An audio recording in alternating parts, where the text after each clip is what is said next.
जय झूलेलाल दोस्तों। अॼु असां ठाहींदासीं पोटली अचार, जंहिंखे सिंधीअ में चइबो आहे भिंडीअ जी खटाइण। इन में भिंडीअ जो इस्तेमालु न थींदो आहे, पर नंढियूं नंढियूं पोटलियूं ठाहे करे खटाइण ठाही वेंदी आहे, जंहिंखे पोटली अचार या भिंडीअ वारी अचार बि चइबो आहे। और इहा अगरि खुलियल हूंदी त इनखे चइबो आहे शिकारपुरी कद्दूकश कयल खटाइण। अचो त शुरू था कयूं पिया। जय झूलेलाल दोस्तों, मां मुस्कान आहूजा और तव्हांजो स्वागत आहे मुंहिंजे चैनल हुनर मुस्कान का सिंधी ते। इहो उहो चैनल आहे जिन ते तव्हांखे सिंधी रेसिपीज़ मिलंदियूं, उनखां सवाइ सिंधी ट्रेडिशन, सिंधी कल्चर हुजे, असांजी रीति रस्मूं हुजनि, हिकु हिकु वीडियो मां पंहिंजे चैनल ते अपलोड कंदी आहियां। ॾिण वार हुजनि, ॾिण वारनि ते कहिड़ो खाधो ठहंदो आहे, हिकु हिकु मुंहिंजे चैनल ते आहे, त ज़रूरु चेक कजो। अचो त रेसिपी हाणे शुरू था कयूं पिया। इन खटाइण जे लाइ राजापुरी अंबड़ियुनि जो इस्तेमालु कबो आहे, जंहिंसां इहा खटाइण ॾाढी बढ़िया ठहंदी आहे। त हिते मां किलो अंबड़ियूं खयूं आहिनि। उन्हनि खे चङी तरह धोई करे असां साफ़ करे वठंदासीं कपिड़े जो इस्तेमालु करे। उन खां पोइ इनखे असां छिले वठंदासीं। छिलण खां पोइ इनखे कद्दूकश करणो आहे। त कद्दूकश करण लाइ तव्हां सांचे जो इस्तेमालु कयो या फूड प्रोसेसर जो इस्तेमालु कयो, जीअं तव्हांखे ईज़ी लॻे। ॾिसो, हे मां अंबड़ियूं जेके आहिनि कद्दूकश करे रखियूं आहिनि। इन में गॾु असां विझंदासीं अधु कोप थूम। इन्हनि अंबड़ियुनि सां थूम बि विझबी आहे, जंहिंजी टेस्ट ॾाढी बढ़िया ईंदी आहे। पोइ इन में सभु मसाला विझबा। सभिनी खां पहिरियों विझंदासीं लूणु। लूण खां पोइ विझंदासीं असां इन में अंबड़ियुनि जो मसालो। इहो अंबड़ियुनि जो मसालो कीअं ठाहिजे इन जो वीडियो मां पहिरियों ई अपलोड करे चुकी आहियां, लिंक डिस्क्रिप्शन बॉक्स में आहे। तव्हां चाहियो त इहो मसालो ॿाहिरां रेडी थियल बि वठी सघंदा आहियो। त इहे 4 टेबल स्पून असां मसालो विझंदासीं।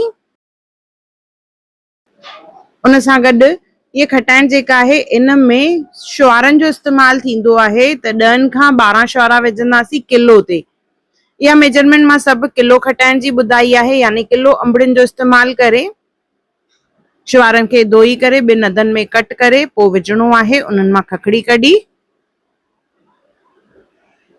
इन खां पोइ असां इन में विझंदासीं कौड़ो तेल। 1 कोप पहिरियों उनखे बॉइल कंदासीं, बॉइल करे थधो करे पोइ इस्तेमालु कंदासीं इन जो। इन खां पोइ इन में विझणो आहे विनेगर यानी सुरखो। 4 खां 5 चमचा विझंदासीं किलो अंबड़ियुनि ते। ही सभु मेजरमेंट्स जेके आहिनि मां किलो अंबड़ियुनि जे हिसाब सां ॿुधाए रही आहियां। इन में असां 4 खां 5 चमचा सुरखो विझंदासीं। इनखे चङी तरह मिक्स करणो आहे ऐं मिक्स करण खां पोइ इन में विझंदासीं असां सॼा मसाला। कुछ त अंबड़ियुनि जे मसाले में पियल आहिनि, बाक़ी कुछ विझंदासीं, जंहिंमें आहे सौंफ। 1 चमचो सौंफ विझंदासीं। उन खां पोइ 1 चमचो कारा मिर्च सॼा। उन खां पोइ विझंदासीं तेज पत्तो। 4 खां 5 तेज पत्ता भूरे करे विझंदासीं, यानी क्रश करे।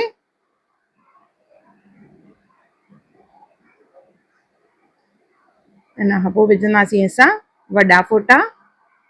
2 वॾा फोटा खोले विझंदासीं।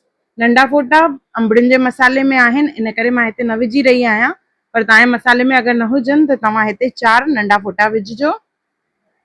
हिते असां लौंग ऐं दालचीनी बि विझी सघंदा आहियूं, जेके ऑप्शनल आहिनि। चङी तरह मिक्स कंदासीं।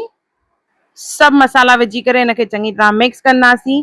जीअं त नालो आहे पोटली अचार या भिंडीअ जी अचार, जंहिंमें नंढियूं नंढियूं पोटलियूं ठाहियूं वेंदियूं आहिनि, जंहिंमें ऊनी कपिड़ो खणबो आहे। पर मूं वटि हाणे अवेलेबल न हो त मां उनजी जॻह ते रुमाल जो इस्तेमालु करे रही आहियां। रुमाल खे चङी तरह गरम पाणी में धोई सुकाए यूज़ कयो आहे। तव्हां हिते मसलिन क्लॉथ यानी कॉटन जो बिल्कुलु सनो कपिड़ो जेको ईंदो आहे उन जो इस्तेमालु करणो आहे। और अहिड़े नमूने नंढियूं नंढियूं पोटलियूं ॿधणियूं आहिनि। न ते धाॻो न त कपिड़े जो टुकर ई ॿधंदासीं और हिन तरह नंढियूं नंढियूं पोटलियूं ठाहींदासीं।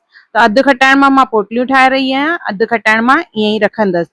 और ध्यानु रहे, जेॾी महिल असां पोटलियूं ॿधूं था पिया, हर पोटलीअ में 1 शुआरो ऐं 2-3 ॻड़ियूं थूम जूं हुजनि ज़रूरु। अहिड़े नमूने सभु पोटलियूं रेडी कंदासीं। पोटलियूं रेडी करण खां पोइ असां इनखे हिकु बरनी में बंदि करे रखंदासीं। त इहे पोटलियूं रेडी करे हिकु खणंदासीं बरनी। उन बरनी में विझंदासीं सभिनी खां पहिरियों लूणु। 1-1.5 चमचो लूणु विझी करे उन में अधु चमचो विझंदासीं हैड। हैड विझी करे इन में विझणो आहे गरम करे थधो कयल पाणी, लगभग 1 वॾो कोप, उन सां गॾु 4 चमचा असां इन में सुरखो यानी विनेगर विझंदासीं। जेके असां पोटलियूं रेडी करे रखियूं हुयूंसीं उहे पोटलियूं इन में विझंदासीं असां।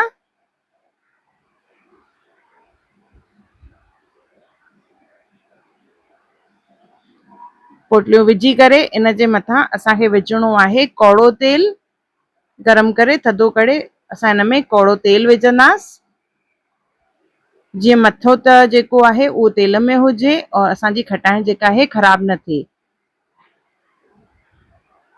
इनखे ढके रखंदासीं असां और बाक़ी जेका खटाइण आहे असां अलॻि भरनी में विझी रखंदासीं। जेका बिना पोटलियुनि जे आहे, मां जीअं ॿुधायोमांव अधु खटाइण मां पोटलियूं ठाहियूं और अधु खटाइण जेका आहे मां ईअं ई रखंदसि। हफ़्ते खन में हीअ खटाइण तैयार थी वेंदी। ॾिसो थोड़ो सो तेल मथां विझी रही आहियां जीअं खटाइण जेका आहे ख़राब न थिए। तेल विझी इनखे ढके असां रखी छॾींदासीं। तव्हां चाहियो त इनखे उस में बि रखी सघंदा आहियो और लगभग 6 खां 7 ॾींहंनि में इहा खटाइण रेडी थी वेंदी। जेका पाणीअ में पोटलीअ वारी खटाइण आहे उनजी लाइफ जेका आहे घटि हूंदी आहे, पर जेका तेल वारी असां ईअं ई बिना पोटलियुनि जे खटाइण ठाही आहे त उनजी लाइफ जेका आहे जाम सुठी हूंदी आहे। 9 खां 10 महीना आराम सां इहा खटाइण हलंदी आहे, पर पोटलियुनि वारी जेका आहे उहो थोरो घटि टाइम हलंदी आहे, लगभग 2 खां 3 महीना। ॾिसो हफ़्ते खां पोइ इहा असांजी खटाइण जेका आहे तैयार थी वई आहे। इनखे मां उस में रखियो हो। इहा आहे असांजी थूम वारी कद्दूकश कयल अंबड़ियुनि जी शिकारपुरी खटाइण बिना पोटलियुनि जे, जेका ॾाढी टेस्टी आहे, डिलीशियस आहे। इन में थूम जी शुआरनि जी ज़बरदस्त टेस्ट ईंदी आहे। त हिकु दफ़ो ज़रूर ठाहिजो इहा और मूंखे कमेंट सेक्शन में ज़रूर ॿुधाइजो त तव्हांखे इहा रेसिपी कीअं लॻी। ॾिसो शुआरनि जा पीसिस और ये असांजी पोटलीअ वारी खटाइण। जीअं मां ॿुधायो नंढियूं नंढियूं पोटलियूं ठाहियूं वेंदियूं आहिनि। इन खटाइण खे भिंडीअ जी खटाइण चइबो आहे, जंहिंमें भिंडियुनि जो इस्तेमालु त न थींदो आहे पर नंढियूं नंढियूं पोटलियूं ठहंदियूं आहिनि। खटाइण खे कढण लाइ चमचे जो न त चिमटे जो इस्तेमालु करणो आहे। हथ जो इस्तेमालु प्लीज़ न कजो, न त खटाइण जेका आहे ख़राब थी वेंदी आहे। इहा असांजी पोटली अचार तैयार आहे। ॾिसो मां तव्हांखे हिकु खोले ॾेखारे रही आहियां और जीअं मां ॿुधायोमांव हिते मां रुमाल जो इस्तेमालु कयो आहे। तव्हां हिते बिल्कुलु मसलिन क्लॉथ जो इस्तेमालु कजो, फ्रेश नओं वठी करे। ॾिसो इहा असांजी पोटली अचार तैयार थी वई आहे, ॾाढी टेस्टी, ॾाढी डिलीशियस। त हिकु दफ़ो ज़रूर ठाहियो और मूंखे कमेंट सेक्शन में ज़रूर ॿुधाइजो त तव्हांखे इहा रेसिपी कीअं लॻी और अहिड़ियूं कहिड़ियूं रेसिपीज़ तव्हां मुंहिंजे चैनल ते ॾिसणु चाहियो था, मूंखे उहे बि कमेंट करे ज़रूर ॿुधाइजो। मां कोशिशि कंदसि उहे बि हिकु हिकु करे अपलोड कयां। अंबनि जो मुरबो, अंबनि जूं ॿियूं केतिरियूं खटाइणूं आहिनि जिन जी रेसिपीज़ मां पहिरियों ई अपलोड करे चुकी आहियां, उहे बि ज़रूर चेक कजो। अगर तव्हांखे मुंहिंजे चैनल ते रेसिपी या वीडियो पसंद आयो हुजे त उनखे ज़रूर लाइक कजो, शेयर कजो और सब्सक्राइब कजो और मुंहिंजी नई ईंदड़ वीडियोस खे ॾिसण जे लाइ बेल आइकॉन ज़रूर क्लिक कजो। मूंखे इंस्टाग्राम और फेसबुक ते भी ज़रूर फॉलो कजो और मुंहिंजे सफ़र में मुंहिंजो साथ ॾियण लाइ धन्यवाद। जय झूलेलाल।